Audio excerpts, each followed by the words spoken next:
So recently I went to a job fair, and one of the questions that they asked me was, what is your definition of quality? And it took me off guard. I didn't have an answer prepared for it, unfortunately. And I just sat there and didn't know what to say for about 30 seconds. And I finally responded with, I feel like I should come up with something elaborate to say here, but I'm kind of coming empty-handed. And that's pretty much what I said word for word.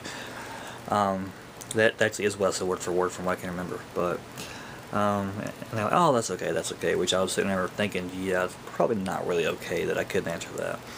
But I sit there and I couldn't think. I mean, it's like my brain was empty, nothing was coming to my mind for some reason.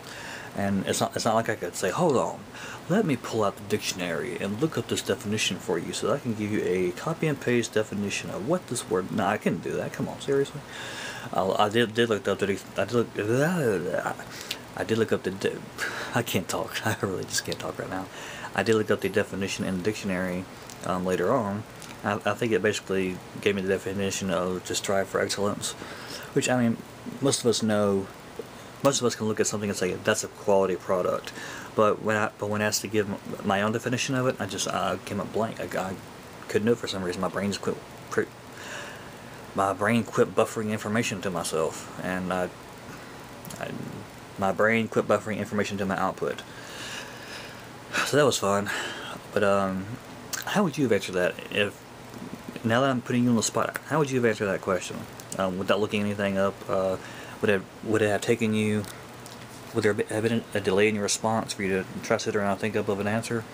Yeah, what would your response have been to that? Was it just me that came up empty-handed? Because I don't like feeling intellectually naked, and that's just what I felt like. I don't mind questions, but sadly, there's another question I've read online that people have been asked before. I think, what was the question? I think it was, how would you fit a giraffe into a refrigerator? And to me, that would have been an easier question to answer, honestly. Easy, shrink ray.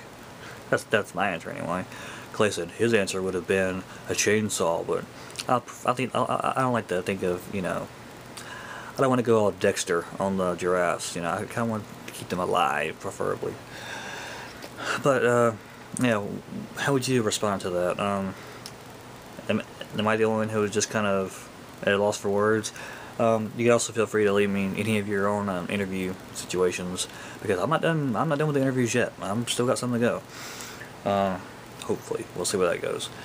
But anyway, I want to put something up. I want to ask you that question. I thought it was a good question to kind of think about, and even though I've kind of answered it myself, I still got the question in my mind. Because I do think it's an overall important question just for life in general. But yeah, that's me getting deep and stuff. So I'm about to cut off this camera. Once I find the off button, there it is. And I will talk to you later. Thanks for sharing, commenting, subscribing, whatever you do. Thanks. Most of you probably won't do it, but whatever. Thanks anyway. I'm about to go. See you next time, and I'm out.